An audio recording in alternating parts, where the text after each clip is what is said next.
This is the first stop on the WFCA Step Up Tour. The purpose of this tour is really to recognize and celebrate independent flooring dealers that are doing it right through leadership and reputation and really through community involvement. And for almost 50 years, Dennis and Darren and the entire team have been making an impact. They've been building more than a business. They've really been building trust and relationships and a reputation of quality and integrity, which doesn't just matter in Lakeland, Florida, it matters all over the world. Sunshine Interior started for me back as young as I can remember, being at home with my mom sewing drapes on a sewing machine that my dad had gone out and sold from the week prior after it was all done, and he'd go back and install it. That's kind of the evolution of how we kick things off here at Sunshine Interiors. I was 25 years old when I got the sewing machine. We had just started being self-employed. I was so pleased because it was an opportunity for us to start making our own draperies. That's right. And to get a sewing machine like that was unbelievable, because I think at the time that sewing machine cost us like $600. And to me, that was just a lot of money. A lot of money.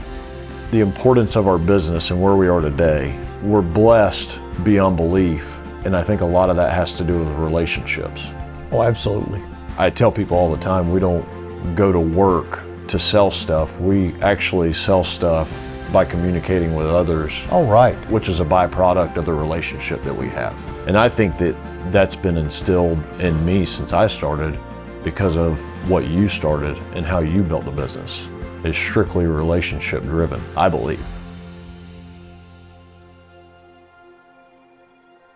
If you don't tell your story, somebody else will, and it's a story you don't want told.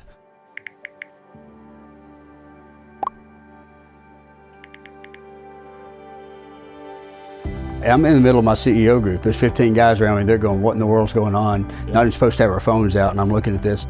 That day, I simply called you and Dino, my brother, on a three-way call, and I said, hey, I need to tell you guys what just happened to me. I didn't think it was a big deal, but not as big a deal as it came out to be. When I got the call, I'm thinking, what just happened? Darren, he is not a pilot. He's furthest from it, you would think. Okay. When Darren stated very briefly what had happened, it was impactful to know that God had protected you. I'd put all of this together, and if it had not been for him, you would not be alive that day. 100%. Nothing but a miracle. Absolutely. You were alive because he helped you with that situation. Even today, this is a few years later, you still think once in a while, God, if it wasn't for you, my son would not be here today.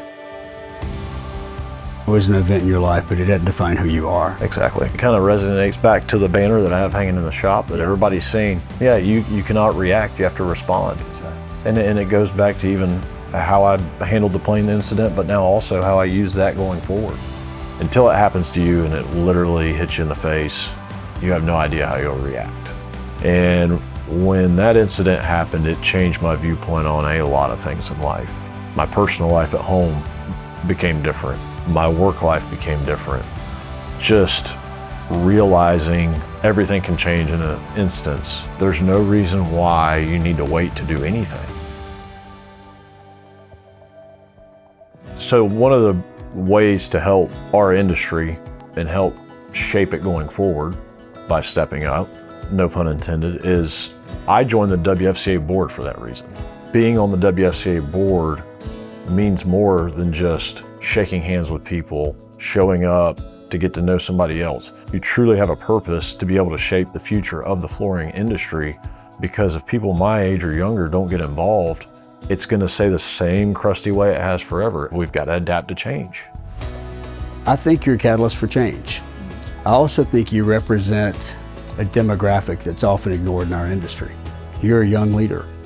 And I don't know why young leaders feel like they have to cower in our industry. Maybe it's because older leaders are intimidating them. And I got to tell you, I think if we don't begin to look at things differently in our industry, this industry is short for time. We need people that view it differently and that aren't afraid to step up and share their voice and say, hey, this is what I believe and this is why. I admired you were one of the first people to go through SEAL.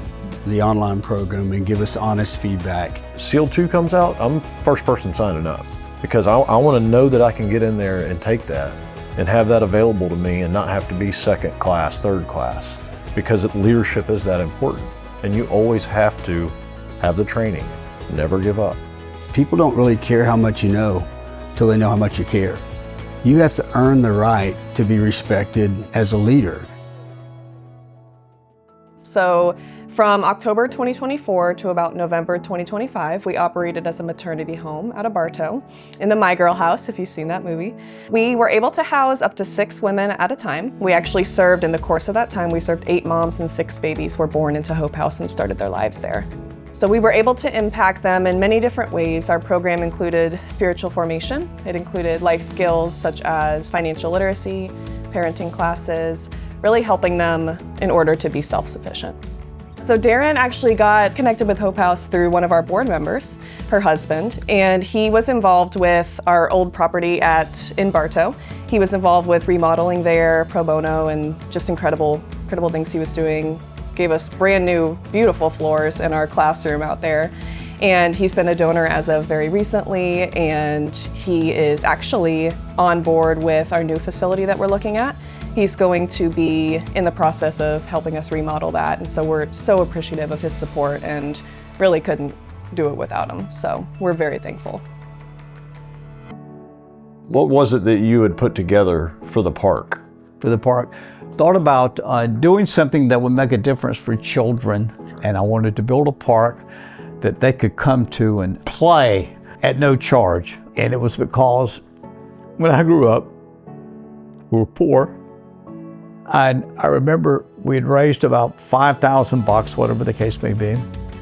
And we had a meeting and someone brought up what we were going to charge to go and enjoy that building. And I said, hold on, who in this room is coming up with a charge? Because there's not going to be a charge to let children enjoy the outdoors. So y'all make your mind up before we go any further in this meeting. And everybody just stopped and looked at each other and made the decision right then. There will be no charge to get into the tree house. I've learned from you in the business and giving back to the community. And you talk about how giving our community is as a whole. And I know you've done the house with Grady Judd out at the Salvation Army complex. How many Habitat for Humanity houses have we done? 7. 7 houses? Yeah. So Sunshine's been very instrumental in giving back to the community. Maybe not on the level as some have, but to some extent. When it comes to charity things, we don't ever ask how much it is. We just know deep down it's the right thing to do. We don't care what the cost is. On the 250th anniversary of our great country, it's nice to be able to celebrate somebody who's doing it right. And Sunshine Interiors is doing it right. Miracles happen all the time, man. Yes, yes. That's right.